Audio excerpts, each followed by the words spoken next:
Every child will face innumerable decisions throughout their lives. Will they make constructive choices that will help them build a successful life? That will depend on their ability to analyze situations, understand ethical implications, and evaluate consequences. Their decisions will affect their own well-being and that of others.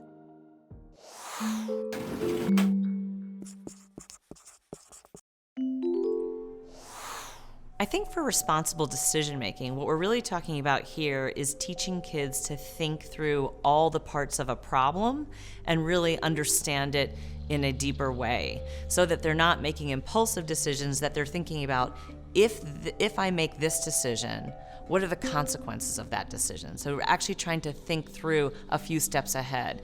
How will other people react to my decision to do X?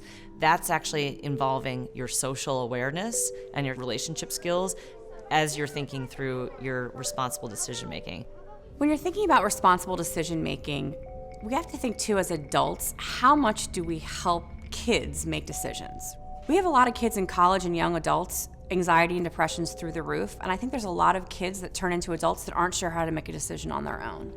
So the idea as teachers and parents of supporting our kids in decision making and also letting them deal with natural consequences of their decisions when we know it's not going to hurt them, of course. And again, it's case by case and it depends on age, but it's really important to think about us as scaffolding them, but we want them to be able to eventually make independent decisions that hopefully are the right ones for them. Having conversations after they make their choice, why did you choose that? What could you have done differently? Was that the best choice? And really allowing them to construct their understanding or verbalize the way that they made that selection.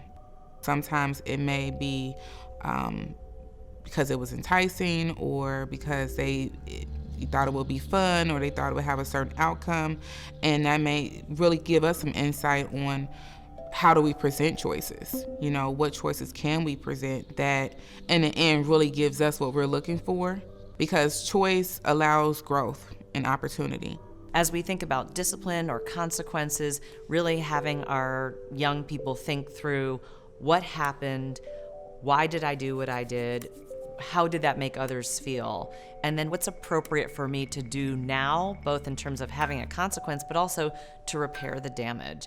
So if a young child is in trouble for being disruptive in the classroom, we could just give them a timeout, or we could actually help them understand, why is that actually a problem? What is the teacher's experience like when she's trying to teach a lesson and you keep on being disruptive? How would you feel if you were trying to communicate to a group of 25 kids, but one student kept doing that? And what can we do to let that teacher know that we understand how she must feel and that we're sorry about that?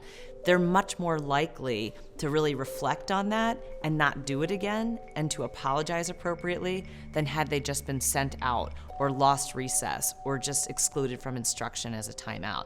So it's really important for discipline that we give kids opportunities to analyze the situation, to reflect on the different perspectives, and to repair that damage so that they're more likely to internalize the lessons that can be learned from these conflicts and not simply just repeat it again or just get angry.